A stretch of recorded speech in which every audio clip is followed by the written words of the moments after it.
Today's video, we're going to be looking at news stories from 1973. First up, the Triang factory to become a trading estate. £6 million factory plan brings jobs boost. A big boost for the borough. A new £6 million factory warehouse complex is being planned on the former Triang pedigree site. It will become a trading estate. This photograph was from July 1972. On that same day, 11th of May 1973, the same paper, Youth Queen 1973. The girls were judged on their dress sense, general deportment and personality, and they were picked to go to the semi-finals at Tiffany's in Wimbledon in June. Sunshine bus for special school. There was an all-star turnout when the Ravensbury school, Mitcham, took delivery of one of the Variety Club of Great Britain's Sunshine coaches. This was reported on 25th of May 1973. I've colourised this photograph. It shows comedian Charlie Drake handing over the keys of the bus to the Ravensbury head, Mr. Woolcock. And behind him we can see Henry Cooper and actor Stanley Baker. In August 1973, Turner's Bakery decided that because of rising costs, they needed to switch from horses to vans. And so they retired their 3 horses. There's Billy, Sally, and I've done him a photograph for Brandy. A change of horsepower after 200 years. Talking of prices, let's have a look at food prices with this full-page ad for Tesco's. Coffee, 56 pence for an 8-ounce jar. So the nearest I could find in today's prices online was 300-gram jar for a Nescafe, £7.25, and it's about 10 ounces. So 8 ounces to 10 ounces would be around 70 pence, so that's about 10 times the cost. Cross on Blackwell, Branston Pickle, a 16-ounce jar for 16 pence. And 360 grams is 12 ounces, so £2.20 today. Let's have a look at spirits. Captain Morgan rum.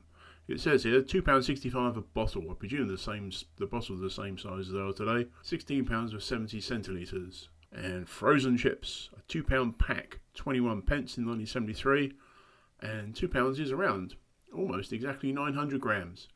So that's 15 times. And as for prices of other things, that was the year I left school, and out of my first pay packet, I bought a pair of Denim flares for £2.95.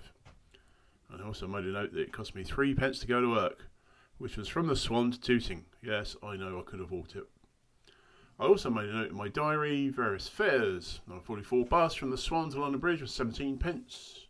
The 118 from the Fairgreen to the Greyhound at Streatham was 7.5 pence, but that went up to 8 pence. And I went to Olympia in October 72.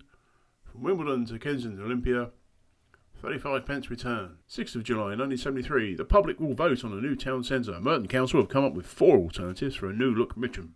Each one will mean some homes will have to go to make way for new houses, shops and offices. But a booklet published by the council this week pledges that the main say lies with the public, who will be asked to vote for which alternative they prefer. And this is what the booklet looked like, showing a very crowded town centre. And there are a bunch of maps.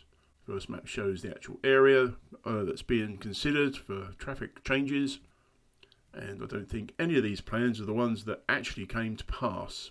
So this was a lot more discussion after this. This is 1973, and it wasn't until like 1990 that the actual road changes were made.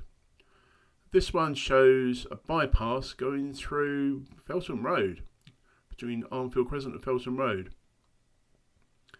So I've got a photograph of Feltham Road in 1971 with all the North Sea gas fans. And the news story of the 20th of July 1973, everyone's going natural. Every home in Mitcham will be converted to natural gas by the end of the year, the South Eastern Gas Board promised this week. And they gave quite accurate numbers. We have already completed 10,318 homes. This leaves 5,974. In October we are starting on 2,851 of these.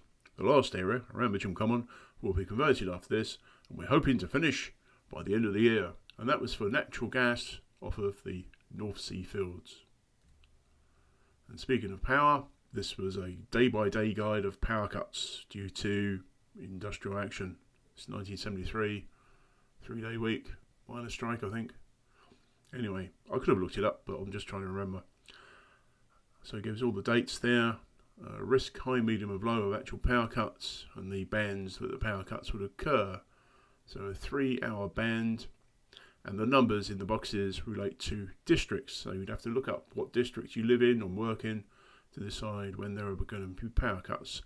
No day was spared, including Christmas Day. Everyone resorted to candles. Notwithstanding the power cuts, the ultimate late night scene, Scamps, opens on the Friday the 7th of December. Grand opening party night, 8 p.m. to 2 a.m. Tickets in advance or at the door, £1.